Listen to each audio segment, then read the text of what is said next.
নমস্কার, আজকের ব্লগটা খুব স্পেশাল হতে চলেছে, কেউ মিস করো না। ফুল ব্লগটা কিন্তু দেখতে অনুরোধ করব। নমস্কার, কাজের ব্লগে সবাইকে স্বাগত। সবাই কেমন আছো? আশা করছি সবাই খুব ভালো আছো, আমিও খুব ভালো আছি। তো সকালবেলা কিন্তু কথাকে ঘুম পাড়িয়ে দিলাম। কথা কিন্তু আজকে খুব সকালবেলা উঠেছিল, তো যাই হোক, ওকে ঘুম পাড়িয়ে তো একটু জুস খেয়ে ভাবলাম যে একটু রান্নাঘরে যাওয়া যাক। রান্নাঘরে গিয়ে দেখলাম যে একজন খুব স্পেশাল মানুষ আজকে রান্না করছে। তো তোমাদেরকে একদম শেষে বলবো কে রান্না করছে। প্রথমেই দেখো, এটা কিন্তু দেশি চিকেন, আর এদিকে ইলিশ মাছ হচ্ছে। তো আজকে অনেক রান্না হবে, যেহেতু আজকে ছুটির দিন, এটা রোববারের ভিডিও, তোমরা আজকে দেখতে পাবে।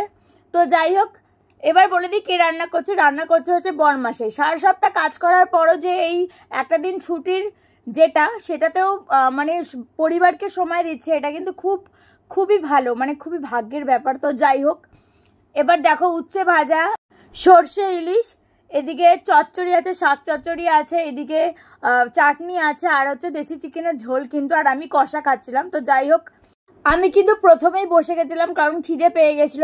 বন্ধুরা, তোমরা বিশ্বাস করবে না, প্রতিটা রান্নাই যেন মানে এত সুন্দর হয়েছে, খুব ভালো লাগছিল। ইলিশ মাছটা দারুণ ছিল, আর সব থেকে ভালো হয়েছিল হচ্ছে চিকেনটা। বরের হাতে রান্না বলে কথা। তারপরে একটু আইসক্রিম খেয়ে নিলাম, পান খেয়ে নিলাম। দেখো এবার রেডি হয়ে গেছি, তো বেরিয়েছিলাম।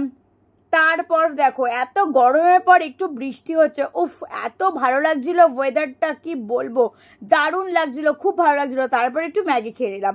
তো আজকের ভিডিওটা কেমন লাগলো অবশ্যই কিন্তু বলবে। আর এরকম বৃষ্টিতে কে কে ভিজেছো সেটাও কিন্তু কমেন্ট করে বলবে। আমার তো দারুণ লাগছিল, আর মানে একটু ভয়ও লাগছিল, এত মেঘ জোরে জোরে ডাকছিল যে কি বলবো। তো যাই হোক, তো ভালো লাগলে লাইক কমেন্ট শেয়ার করে দেবে। 900টা পূর্ণ হয়ে গেছে সাবস্ক্রাইবার। তো অসংখ্য ধন্যবাদ সবাইকে। তো টাটা সবাইকে, নেক্সট ভিডিওর সঙ্গে দেখা হচ্ছে।